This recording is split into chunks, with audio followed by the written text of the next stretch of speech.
Today, from my far right, Dr. Malatras, who's not really a doctor, Dr. Zucker, who is really a doctor. To my left, Melissa DeRosa, Secretary to the Governor. To her left, Robert Mejica, Budget Director. Let's give you some facts today. My man, Sergeant Joe Friday, just the facts, ma'am. My daughters say nobody understands who Joe Friday is. That's their mistake. Dragnet was an underappreciated cinematic treasure, in my opinion. Joe Friday, just the facts, just the facts. Here are just the facts. Hospitalization rate is down from 18,000 to 17,000 mark. That is good news. Total hospitalizations down.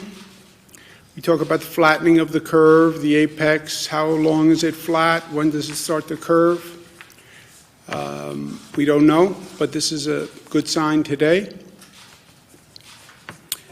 If you look at the net change in hospitalizations, it's down more significantly than it has been, so that's positive news. 3-day average, which again is more accurate than the day-to-day counts. I'm a little skeptical about the day-to-day counts. This is all a new reporting system, but the 3-day average is more reliable. ICU admissions number is also down significantly for the first time, so that's good news. Intubations is down, and that's really good news because the intubations ultimately lead to the worst news. 80% roughly of people who get intubated never come off the ventilator. The number of new people who are diagnosed with COVID, about 2,000 still yesterday. So when you see the reduction in rates, remember what we're talking about. We're talking about a reduction in increases. You still have 2,000 people every day about who are walking into a hospital for the first time or who are being diagnosed with COVID for the first time. And 2,000 is still a lot of people. But the good news is it means we can control the virus, right? We can control the spread. And we did not know for sure that we could do that. We speculated that we could do it, but we didn't know. So now we know that we can control this disease. The bad news is 2,000 people walked into a hospital yesterday for the first time with the disease. And the worst news is 600 people died yesterday from the disease. That is still continuing at a really tragic rate. Of those deaths, 577 in hospitals, 29 in nursing homes. We've been watching the nursing homes because nursing homes in many ways are ground zero for this situation. Last night, the number in nursing homes was relatively low. Everyone asks the same two questions: when is it over? And how do we get there? How do we start to make our way from here to there? When is it over? As I've said, when is it finally over? It's over when you have a vaccine, and that's 12 months to 18 months. We've said to the FDA, any way we can be helpful in the testing of that vaccine, how do we accelerate that? How do we expedite it? New York is ready, willing, and able to do that with the FDA. Maybe there's a medical treatment between now and the vaccine. That would be great. But those are unknowns, and it's out of our bailiwick. We are working with a lot of companies that are working on treatments. We're testing treatments in our hospitals, but that's a pure medical research and development function, which is beyond us. At the same time, how do we unpause New York? New York is now on pause. How do we unpause it? First, do no harm. Don't let that infection rate go up to the best of your ability. Don't lose the progress that you have made.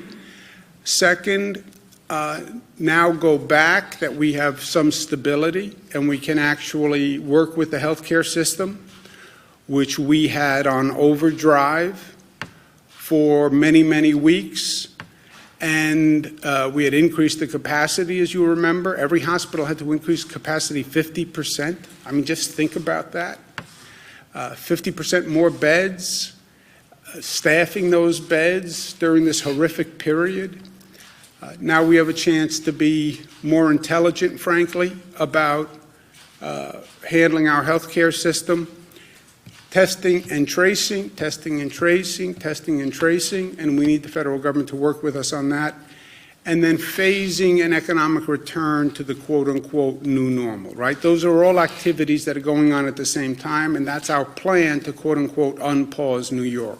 You stopped everything. How do you now restart that machine in a coordinated way that doesn't drive up the infection rate? That's the balance that we're trying to strike. On unpausing and having businesses open, that is a nuanced question. There's no light switch. It's not all businesses go back tomorrow. It's what businesses, what do they do, what risks do they pose, and what changes can they make in their business to make them more safe. You know, this is not just government deciding. It's government deciding with private businesses who now have to take a look at this new normal, this new reality, and tell us how they think they can adjust to it. One of our questions in evaluations is, how essential is that business service, right? You have to start somewhere. Right now we have the economy working with what are quote-unquote essential workers. That's why the grocery store is open. That's why public transit is running.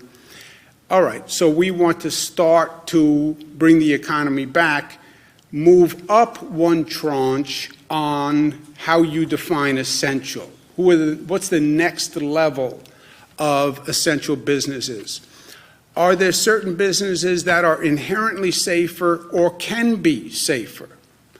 And then let's talk about how we reopen them and where we reopen them.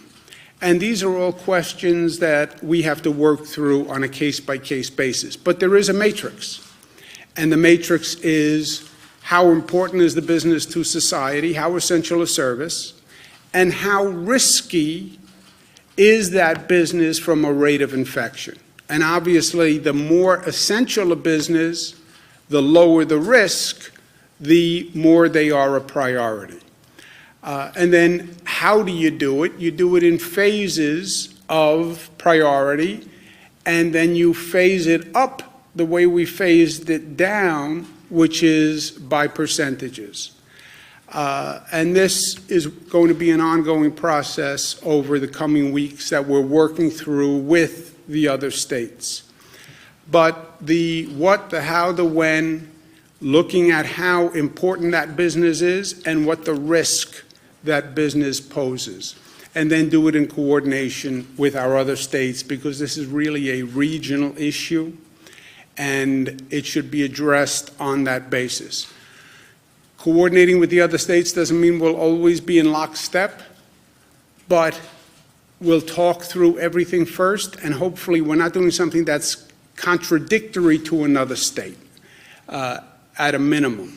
And so far, so good on that exercise. And that analysis is ongoing. But it's not going to be all about what government does, what government does. The private sector now has to think about what they do and how they do it and how they can do it differently in this new normal. Reimagine your workplace. And we learned a lot through this situation. People work from home. Well, how many people can continue to work from home and the business still work? How do you socially distance in the workplace? Can you socially distance in your workplace? What are your new normal procedures and practices? How do you think you're going to get workers back and forth? And what precautions would you take? In the workplace, how would people work, and where would they sit, or where would they stand? And how do you do it without conference meetings? And how do you do it without gatherings? How are you going to interact with the public in a way that keeps the public safe, right? We're talking about businesses that pose a lower risk. Tell us how you intend to organize and conduct your business. And can you do it in a way that poses a lower risk? And what would you do with your workforce to make sure if an infection happens that we can jump on it quickly? And then as we're going through all this planning, this is going to be a moment of transformation for society. And we paid a very high price for it. But how do we learn the lessons so that this new normal is a better New York? And there are lessons that we must learn from this because we do need to do things differently, or we can do things differently and we can do things better. Part of the way across that bridge is testing. It is the single best tool to inform decisions and to calibrate all of this. This new testing world is a new frontier for all of us. New York State has been very aggressive about doing testing. We set a very ambitious goal when we began, and I'm happy to say they did it. We've done 500,000 tests in 30 days. That's more than California, Florida, and Michigan combined. And this is all about figuring it out first and taking a system that frankly didn't exist and creating this testing system and this testing regimen. 500,000 tests in 1 month. It sounds great, and it was great. It was a great accomplishment. And congratulations to everyone who put it together. But when you think of 500,000 tests in 1 month, and then you compare it to the fact that you have 19 million people in the state, you have 9 million workers, the 500,000 doesn't sound so big, right? So we have many questions to answer. Where do you test? How do you get the supplies? How do you coordinate the private labs? How do you coordinate the demand going to these private labs, right? Everybody wants testing. Private sector companies are calling for testing, and they're going right to the labs. Everyone is going right to these labs, and 50 states are competing, and the federal government is buying product from these labs. This has to be figured out, and it can only be figured out in partnership with the federal government. On top of that, once you go from testing, you have to trace every person who comes up positive. Trace means investigate. Investigate all those prior contacts. And then one contact, you test that person, leads you to another person. So the tracing investigators are really assembling an army that does not now exist. I spoke to the White House again this morning about it. I understand that this is a problematic area and the federal government's not eager to get involved in testing. I get that, but the plain reality here is we have to do it in partnership with the federal government. You're talking about supply chains that go back to China. A state does not have the capacity to do that. And there's no reason why you would have 50 states each trying to figure this out on their own, competing with the federal government, competing with the private sector.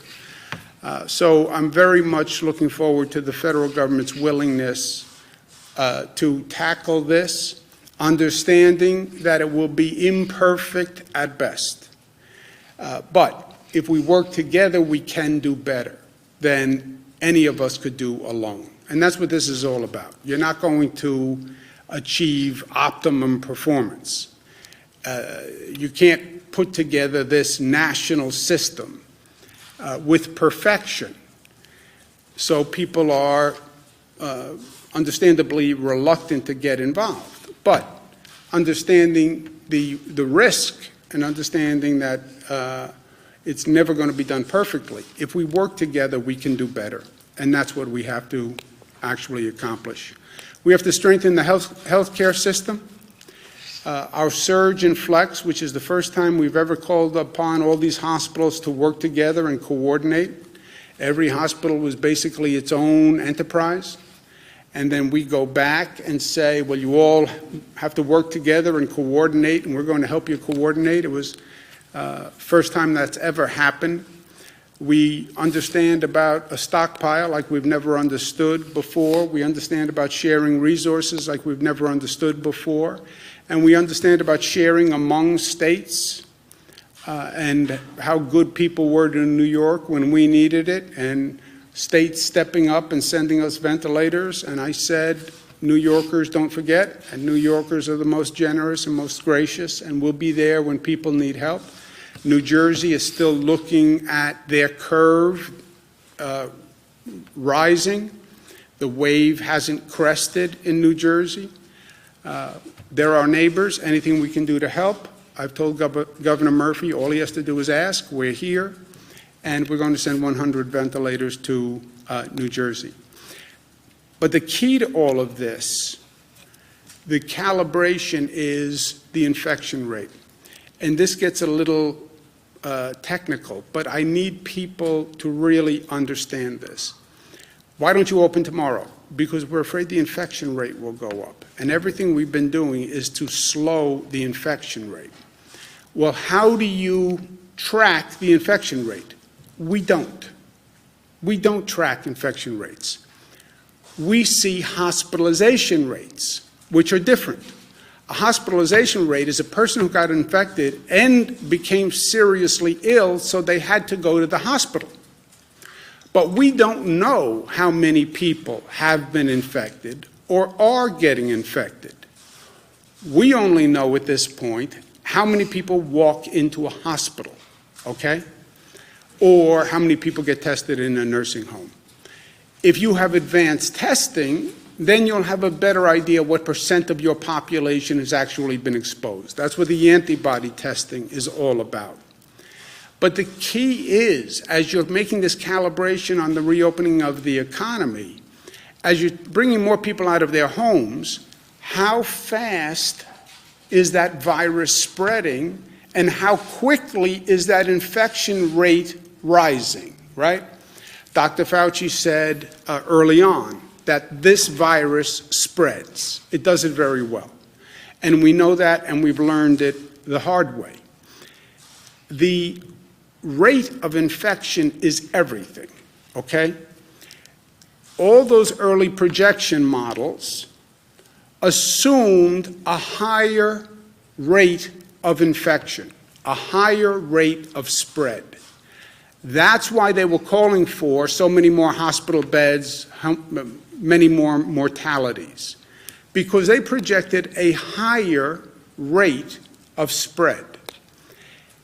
That has not happened so far.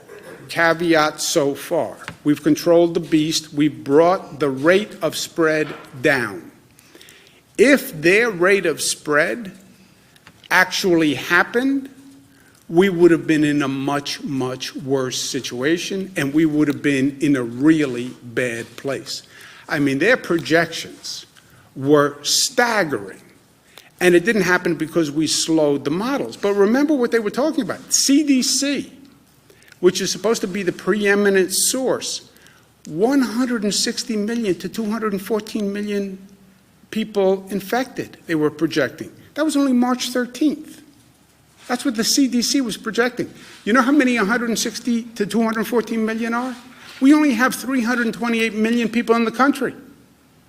They were projecting more than half of the population, and maybe 2/3 of the population infected. And that was only a month ago. They were saying 2.4 million people to 21 million people would be hospitalized. You know how many that is? We only have 900,000 hospital beds in the nation.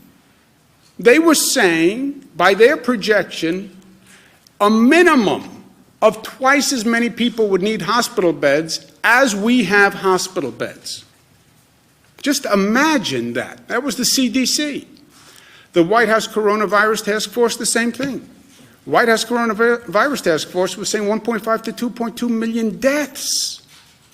Deaths. And that was the White House Coronavirus Task Force as of March 31. Okay? Best case scenario, 100 to 240,000 with mitigation efforts. March 31, just over 2 weeks ago. So, and that's why all of these models said the same thing. They were all believing a higher infection rate. Now, and that's McKinsey, and that's Columbia, and that's Cornell, that's all of them. That's the Gates-funded model. They were all projecting a higher infection rate. We slowed the infection rate by our actions, and that's why we're in a better position today. Now, what does the infection rate mean? And I know this gets a little granular, but people have to understand it if they're going to understand why we need to do what we need to do. The infection rate is how many people does one person infect, okay? How fast is the virus spreading from one person to another? And they talk about the R0 factor. The R0 factor is the projected spread of the virus, okay? If one person infects less than one other person, the disease is on the decline. If one person basically infects one more person, the rate of spread is stable. I get infected, I infect one person infects one. When you have a really situation out of control is one person infects two people or more, because then the increase is just exponential, and that's fire through dry grass. This is what they were all trying to project, and this is what we have to control as we start to reopen the economy. We say, we turn the valve on the economy, we open a little bit, and we watch the meter, right? What's the meter? The meter is the hospitalization rate, or even better, the virus spread rate. So you start to turn that valve, you start to bring people out of their homes, you start to reopen businesses, you see that number going up, turn the valve back right away. And this is what we're trying to deal with going forward. And again, nobody has been here before, so we're trying to figure it out. If the virus spread increases to the place where one person infects two people, that is an outbreak. If one person is only infecting one other person, that is basically a stable increase. Ideally, one person is infecting less than one person, and that is a decline of the spread of the virus. And that's what we're shooting for. Just to belabor this one more point. Where you've seen an outbreak epidemic spread, it's when one person is infecting more than one other person. That's when you're out of control. On the Diamond Princess cruise, the infection rate was one person infects 2.2 additional people. Wuhan was one person was infecting two people or three people. The 1918 pandemic, one person was infecting 1.5 to 2.8. On our severe projection, one person was infecting 1.4 to 1.8. On the moderate projection, one person was infecting 1.2 to 1.4, okay? What we've done, because of our mitigation efforts, social distancing, stay home, lock the door, we've brought it to less than 1. Our infection spread rate is 0.9, okay? Wuhan, which really closed down everything, and locked it up, Wuhan brought the infection rate down to 0.3, okay? So that's the range we're talking about. But when you think about that, we're at now 0.9, we only have a margin of error of 0.9 to 1.2. 1.2 takes you back to the high projection rate. We're at 0.9. That does not leave you a lot of wiggle room. So you're going to start to phase the reopening. You're at 0.9 now. After this entire close down, if you go to 1.2, you're going to have a problem again. So you see how narrow the window is. But New York pause has worked. The close down has worked. That's how we controlled the beast. That's how we got it down to 0.9. However, we're not there yet. We're just at 0.9. Again, Wuhan got down to 0.3. So we have to continue doing what we're doing. I'd like to see that infection rate get down even more. The New York pause policies, the close down policies, will be extended in coordination with other states to May 15th. I don't want to project beyond that period. That's about 1 month. 1 month is a long time. People need certainty and clarity so they can plan. I need a coordinated action plan with the other states. So 1 month, we'll continue the close down policies. What happens after then, I don't know. We will see depending on what the data shows. What does that mean? Tell me what our infection rate spread is. Is it 0.9? Is it 1? Is it 0.7? Tell me what the hospitalization rate is. And then the experts will tell us the best course of conduct based on that data. No political decisions, no emotional decisions, data and science. We're talking about human lives here. As relatively simple and possibly annoying as it seems, wearing a mask is one of the best things that we can do. And I understand I'm getting a lot of not happy phone calls off what I said yesterday about wearing a mask in public, but I'm sorry it makes people unhappy. I do not consider it a major burden, and it really is a simple measure that can save lives. And yes, people say it's a personal intrusion on them, but again, remember, it's not just about you, right? I have rights also, and my kids have rights, and your kids have rights, and you have a right for another person to take reasonable safeguards not to get infected. So the masks work. We said in public today, I'm going to include public transportation systems, private transportation carriers for hire vehicles, any operator of a public system, an operator of a private carrier, and for hire vehicles must wear a mask at all times. What does this mean? If you get on a bus, you need to wear a mask. If you get in a train, you need to wear a mask. If you get into a private car service, Uber, Lyft, the operator needs to wear a mask. If you get on a private bus, the operator needs to wear a mask, and you need to wear a mask on a private carrier. So is this inconvenient? Yes, but you're in a closed environment by definition. You're not socially distancing by definition. You're the front seat of a car to a back seat of a car. You're one seat in a bus to another seat in a bus. This is a precaution for everyone that I think balances individual liberties with a social conscience. This will go into effect Friday, 8 p.m. Ultimately, what determines the rate of infection? You do, and I do. That's what this all comes down to, as simple as it sounds.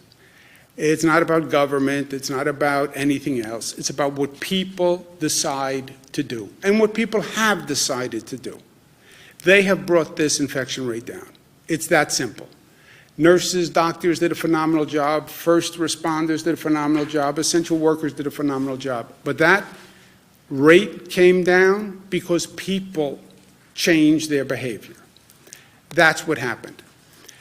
It is about the behavior of our people.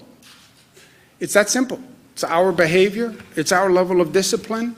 It's how we educate our children. It's how considerate we are of others. what we're willing to do to safeguard others' health in our community, that's what makes all the difference on what we're doing. And it is the simple things. It's wearing a mask, it's washing your hands, it's the hand sanitizer, it's the social distance, it's making sure your children understand what to do, what not to do. It's all of these simple procedures that seem almost insignificant, but on a collective basis make all the difference in the world. And it is making smart choices. I want to get out of the house, I'm going crazy, I need to do this, I need to do this. I know, but be smart. Be smart.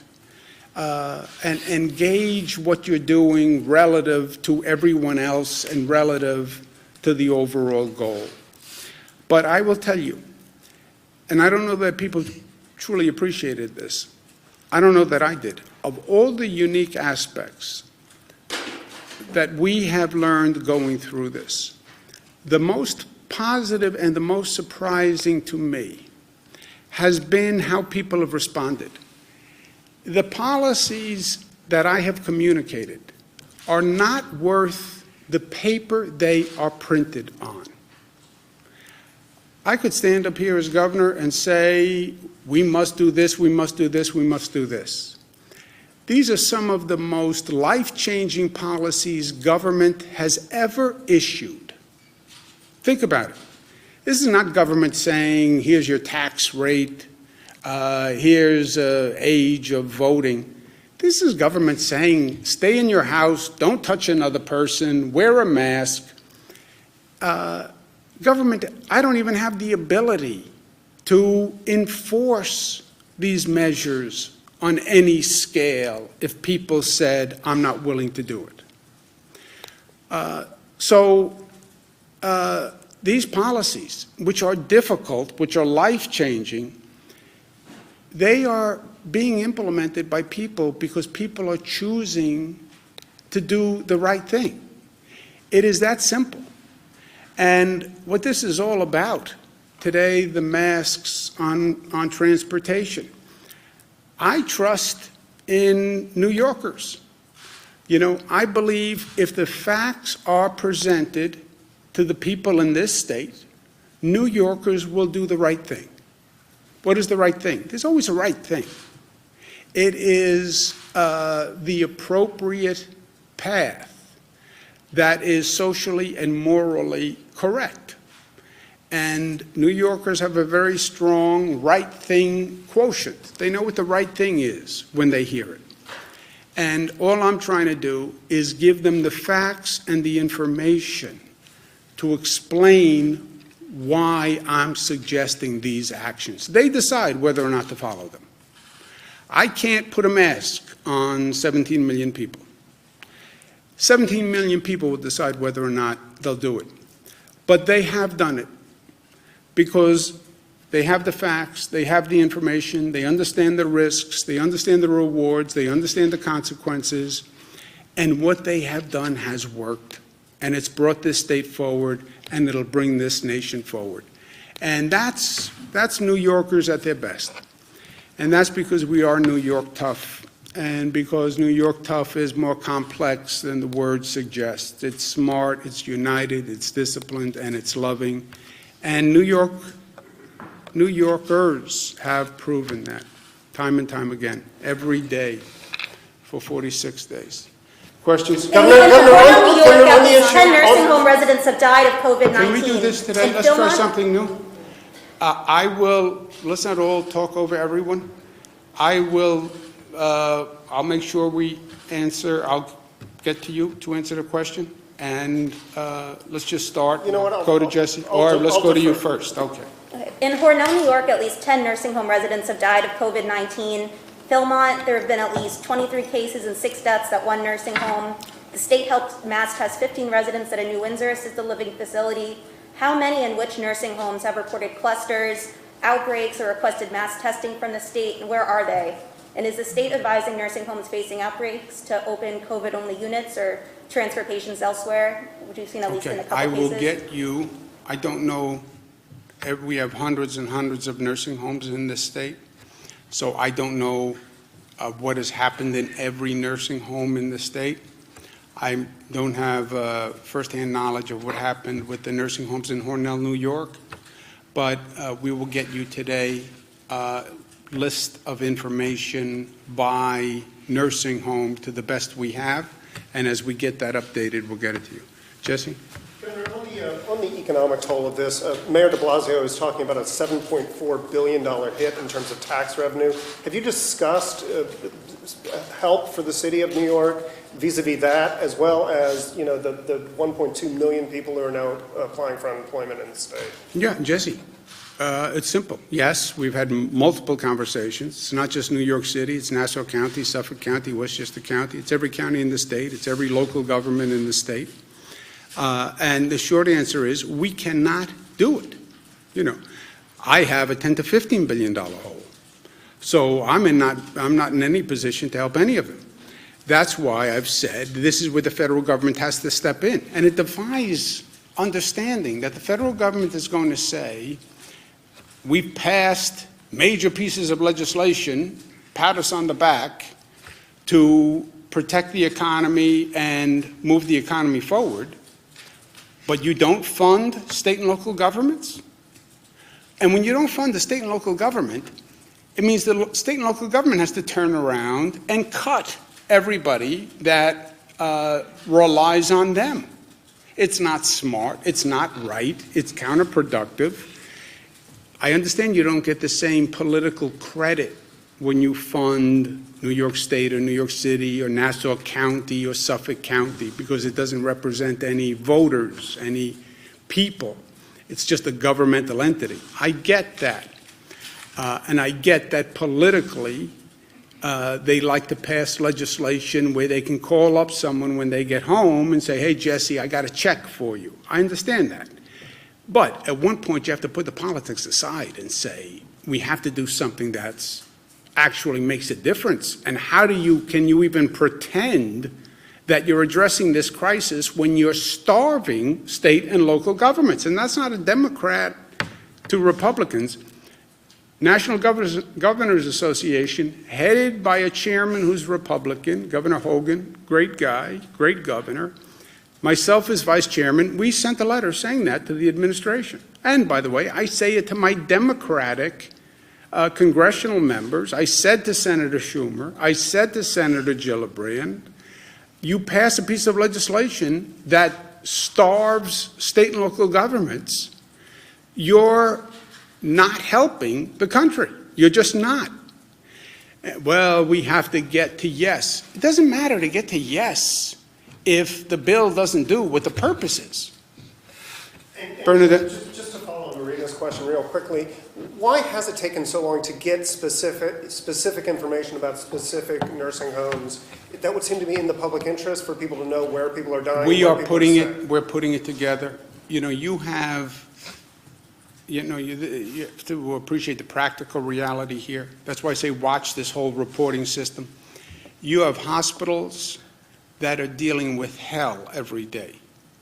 And you're basically saying, make sure your report isn't late, which is what the Department of Health says. Nursing homes that are dealing with hellacious situations, or make sure your report is on time. Yeah, and look, I've been on the phone with these types of facilities, and they say, I understand, make sure my report is on time. I have 7 people critically ill. I'm short-staffed. I don't have enough PPE, and you're giving me a hard time about reports. So in the balance of things, I understand the degree of difficulty. And how many nursing homes are there? 613. 613 nursing homes, right? So you're not talking about one phone call. But we are getting the data. It is coming in. When will we have it? Do we know? Today. You mentioned that there's, obviously the flattening of the hospitalizations, but we had yesterday the highest, or the day before, the highest number of positive cases since testing started. Are you concerned about seeing that number tick up, and why might that be while the hospitalization? The testing is not indicative of anything, in my opinion. It is not a random sample. It is a function of how many tests you are doing. what's been happening is our testing capacity is going up. As our testing capacity goes up, the more tests you do, the more positives you find. Remember, the testing is not random. It's people who believe they are positive because of the circumstances. They were exposed to a positive person, etc. So you're getting people who you think are positive to test, and then the more tests you take, the more positives you're going to find. The hospitalization rate of any of these rates, the most indicative is the hospitalization rate. Because what it's telling you is these are people who are infected and were seriously ill. That's what the hospitalization rate tells you. It's the only real data you now have. It doesn't tell you the rate of infection spread and whether it's increasing or decreasing. But it tells you how many people walked into the hospital who were positive after they were tested and who were seriously ill. That's the only number you have that is statistically representative. President Trump accused New York City of padding the death count, padding the numbers, because they changed the way that they're recording. So now they're saying they added something like 3,800 new deaths based on in-home deaths. What do you say to that? Do you think that the president is correct in saying that? And also, when is the state going to start having that separate category? Yeah, Melissa knows this better than I do. Look, I think what you're seeing is, well, first, I don't know what the president said specifically, what his words were. And why would New York City want to inflate a death toll? I mean, that doesn't make a lot of sense. It's bad enough as it is. It's painful enough as it is. Why would you want to inflate a death toll? Look, I don't know, but it sounds even more bizarre than usual that anyone would want to do that. I think what's happening is they're changing. CDC put out different guidelines about what numbers you must report. We've always said all we really know are deaths in a hospital or deaths in a nursing home. Could people be dying at home because of the coronavirus and we're not counting them? Yes. Was this a rough estimate? Yes. So now we're trying to refine the estimate, other categories, other possibilities. I think that's what it is more than anything. It's more of a reporting process. But Melissa, do you know anything more about it? No, it's exactly what the governor said. So the CDC put out guidance on reporting. So actually, it's the president's own CDC that put out this guidance. And the city was very clear. They actually did not tack on that number to the total death count. They created a new category that's called probable deaths. This gets murky, right, because a lot of people are dying of various things, and if it's shortness of breath or you had a fever, there's a lot of assumptions that could be going on behind the positive. Everybody knows in this room, Assemblyman Brodsky, the assumption was that he had died from COVID. A few days later, they discovered it actually wasn't COVID. So the number is not precise, and the city actually did not put that number into the death count number. It's a separate category. I actually believe the press misreported this in some instances and conflated the two. And so that's what it was. But they did not pad the numbers, and this was a CDC-directed category that the city started reporting that the state is actually also working to report. Excuse me a second. Did you want to add something, Doctor? It's exactly what you had mentioned. It's the presumed, as Melissa said, they're presumed deaths, that somebody died from something which may have been a different respiratory illness, and they said, well, maybe it's coronavirus. Right, because the Post reported last week that EMS and law enforcement were going to homes and getting that raw data and saying, hey, this could potentially be a much larger number. So is that the kind of misreporting you're talking about? So, but I'm saying when I say conflating, I'm saying there's probable deaths, and then there's the people who we know to have confirmed died of COVID. They tested positive, or after they died, there was an autopsy done, they tested them, and they confirmed after they died that they had COVID. So probable is a category that it's somebody who died, and based on the symptoms or based on how they died, they believe that it could probably have been COVID. So that's that category. The underreporting of the deaths in the home is another added complication into all of this. But to answer your first question, the city did not pad the numbers. They created a separate category to address the probable deaths, which was a directive of the CDC. Yeah, I think what happened, I think that refreshes my recollection. I don't think the city put the numbers together. I think the Times wrote a story that put the numbers together and then said they had a much higher number. I get it's a great headline, but it's not totally accurate. Karen? So we're seeing reports out of hospitals that some of the COVID patients, or a significant number, are having kidney failure, and that now that there's a shortage of the dialysis machines. I guess maybe that's more of a question for Dr. Zucker of how is that something that you're Shortage worried of about or dialysis dealing with? machines? We have heard that we are looking into this about those who need renal dialysis and to make sure the machines are available for individuals. And regarding having kidney failure as a result of having a coronavirus, often when people get that ill and end up in the intensive care unit with multi-organ system failure, multiple problems, the kidneys are one of the organs which take the hardest hit initially. Is there a shortage right now? We have heard about an individual report, but there aren't shortages that are across the board now. Every once in a while we've heard that they need a dialysis machine, and we worked on that to get them in. If they have a shortage, Karen, they call us. We have these daily inventory equipment sharing. That's a surge flex. So if any hospital has a shortage of anything on a daily basis, they let us know, and then we find that, and we've been able to find that equipment for them or that PPE, so nobody's had an actual shortfall. But if somebody had a problem that they couldn't do dialysis because they didn't have machines, they would have more than likely let the state know. Go ahead. I have a few follow-up questions on masks. Does the mandate apply to kids? 2 years and older. 2 years and older. Depends how you define kid. Which is what the CDC recommends. Okay. Yesterday, when referring to the mask mandate, you said it's not that inconvenient. You said, what's the big deal? For many people, we've learned it is a big deal to wear a mask. They feel that this is a symbol of government control. A lot of people feel that this is a symbol people are falling prey to fear. And we've seen doctors on the news for weeks now saying that regular masks, regular medical masks, and the cloth masks do little to protect you from coronavirus. Do you feel like you're underplaying the impacts of your mandate?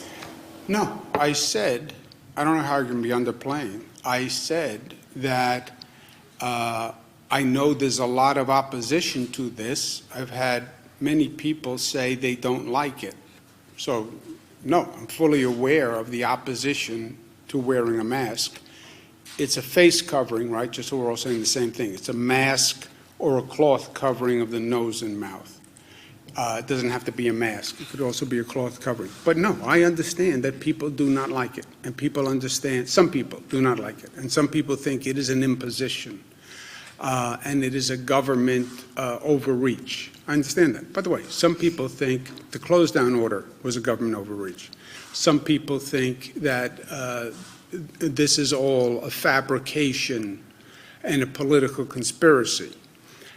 To them, I say, if you don't think 600 people died yesterday, and if you don't think that's a problem, I disagree with you. If you doubt that 600 people died, I'll bring you to see the 600 people. So is it a fabrication? No, 600 people died yesterday, okay? And that's a reality we deal with every day. We want to see fewer people die. I'm asking New Yorkers to wear a mask, not just to protect yourself, but to protect other people from you. If you have the virus, you can infect other people.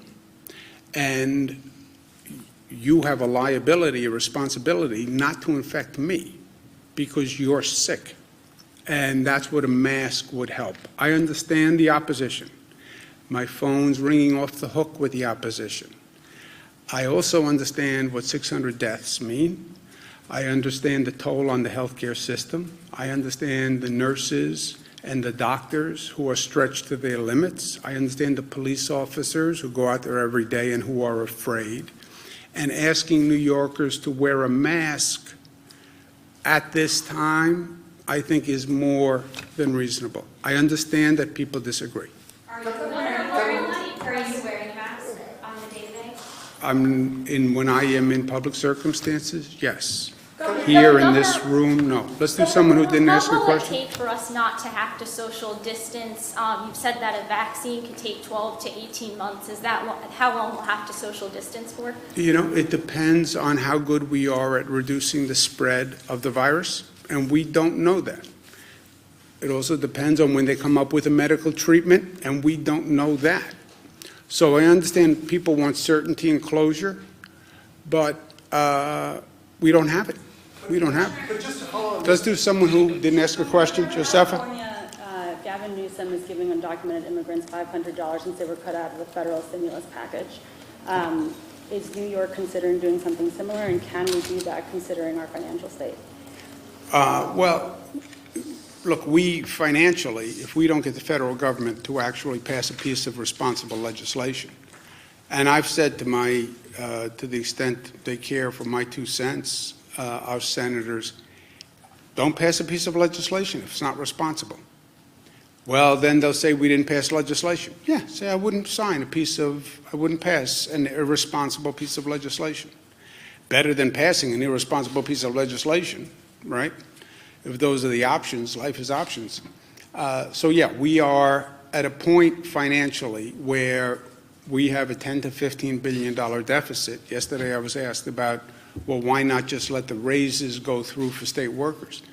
When you are broke, it would be irresponsible to do these things. I do hope and believe the federal government should have a more inclusive policy. But let's do Undocumented immigrants, that there's no shot. Well, we're looking at it, but we have real financial problems right now.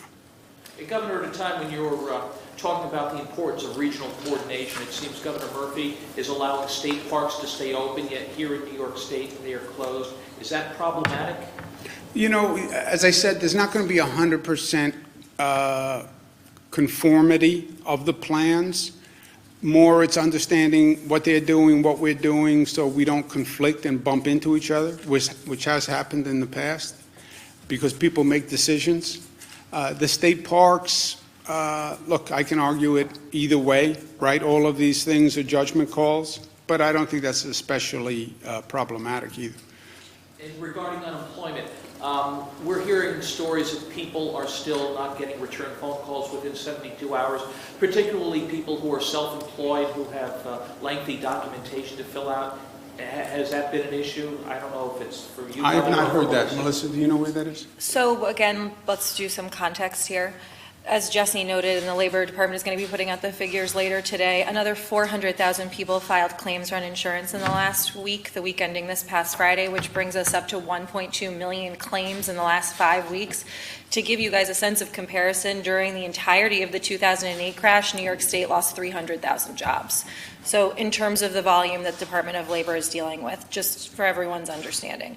At this point, they have completed 925,000 claims. There's 275,000 claims that are outstanding.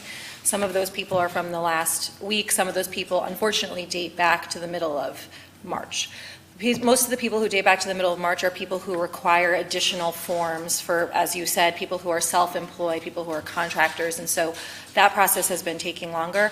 We're working together to try to figure out the best way possible to expedite this. It's great that the system has worked better for some. If you're one of the people who are still struggling, it doesn't matter at all, and we understand that, and I sympathize with that, and I apologize for that. And we're going to continue to do everything we can to bring the system up to deal with this scale as soon as possible. Let's do one more. Somebody go ahead. What about low-income people or homeless people who maybe might not be able to purchase a mask? Is there going to be a way for them to maybe pick up one or something? Yes, we're working on that, and we're working with local governments in making sure people who can't pay for a mask can have one. Remember, it's not a mask. It's a face covering, so it can be a handkerchief, a bandana, it can be a cloth covering, etc. It can be stylish or fashionable or just boring and plain like mine. All right, I'm going to go to work.